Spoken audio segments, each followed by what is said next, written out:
Hi everyone, I am পূর্বা। আজকে আপনাদের সাথে ক্রিসমাস স্পেশাল একটি কেকের ভিডিও শেয়ার করব। তো দেখুন, আপনারা সবাই 1/3 কাপ অরেঞ্জ জুস নিলাম, মানে আপনারা হাফ কাপের মতন অরেঞ্জ জুস নেবেন। এইভাবে জুসটাকে বের করে নেবেন।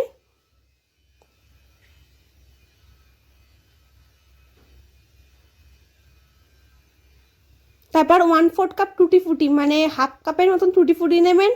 গোল্ডেন কিশমিশ নেবেন 1/8 কাপ, মানে 4 চামচের মতন গোল্ডেন কিশমিশ। 1/3 কাপ দই আর 1/4 কাপ মিল্ক অ্যাড করলাম, মানে হাফ কাপের মতন দই আর হাফ কাপের মতন মিল্ক অ্যাড করলাম। এরপর অয়েল অ্যাড করব 1/4 কাপ, মানে হাফ কাপের মতন অয়েল নেবেন। এরপর half cup sugar plus 1.5 TBSP sugar powder নিলাম। এরপর এইভাবে সুগার পাউডারটাকে ভালো করে চেলে নিতে হবে, কারণ আমার এখানে সুগার পাউডারটা প্রচুর দেলা ছিল তাই। আর আপনারা হাফ কাপ আর 1 চামচের মতন সুগার পাউডার নেবেন। এরপর অ্যাড করলাম 1 টিএসপি ভ্যানিলা এসেন্স। এরপর 1 কাপ ময়দা নিলাম। ময়দাকে ভালো করে চেলে নিতে হবে। ময়দাকে চেলে নিলে বেকিংয়ের ক্ষেত্রে খুব ভালো হয়। এরপর অ্যাড করলাম 1/8 cup milk powder plus 1 TBSP milk powder. আপনারা যারা মেজারমেন্ট কাপ ইউজ করবেন না তারা 4 চামচের মতন মিল্ক পাউডার দেবেন। এরপর অ্যাড করলাম কোকো পাউডার 2 টেবিল স্পুন, 2 চামচের মতন আপনারা কোকো পাউডার দেবেন।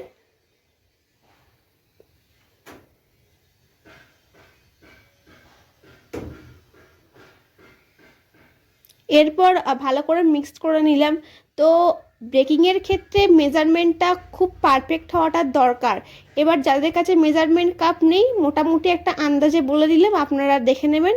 আর 1 টিএসপি জিঞ্জার পাউডার আর কয়েকটা মশলা অ্যাড করলাম, দারচিনি, এলাচ, জায়ফল 1 টিএসপি অ্যাড করলাম। এরপর 1 টিএসপি বেকিং পাউডার অ্যাড করলাম আর হাফ টিএসপি বেকিং সোডা, মানে হাফ চামচের মতন বেকিং পাউডার, তার থেকে অল্প চামচ বেকিং সোডা নেবেন আপনারা। এরপর সোকড করা ড্রাই ফ্রুটগুলোকে দিয়ে দিলাম।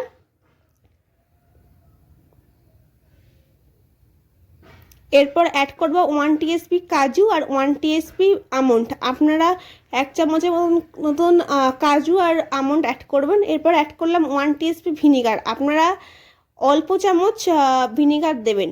এরপর 7 ইঞ্চ কেক টিনে ভালো করে বাটার পেপার দিয়ে অয়েল ব্রাশ করে নিলাম। এরপর বাটারটাকে কেক টিনে ঢেলে দেবো। ভালোভাবে ব্যাটারটাকে ঢেলে দিতে হবে আর আপনারা ট্যাপ করে নেবেন। এইভাবে ড্রাই ফ্রুটগুলোকে ধীরে ধীরে দিয়ে দিলাম।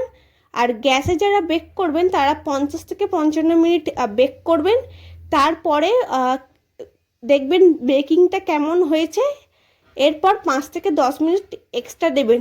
আমি ওটিজিতে বেক করি, তো আমার 180 ডিগ্রি টেম্পারেচারে 30 থেকে 35 মিনিটস বেক হলেই হয়ে যায়। সেটা আপনার ওটিজি কত লিটারের আছে সেটা দেখে আপনারা বেক করবেন।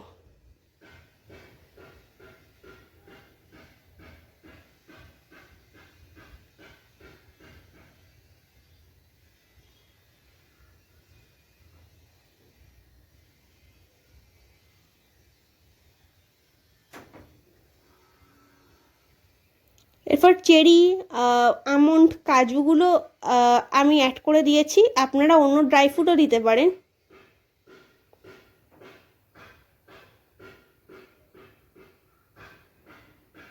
দেখলেন আমার কেকটা কতটা ভালো বেক হয়েছে সেটা দেখাই যাচ্ছে। এইভাবে আপনারা আস্তে আস্তে 10 থেকে 15 মিনিট রেস্ট দেওয়ার পর বেক হয়ে যাওয়ার পরে আপনারা ডিমোল্ড করবেন। দেখলেন কেকটা কতটা স্পঞ্জি হয়েছে।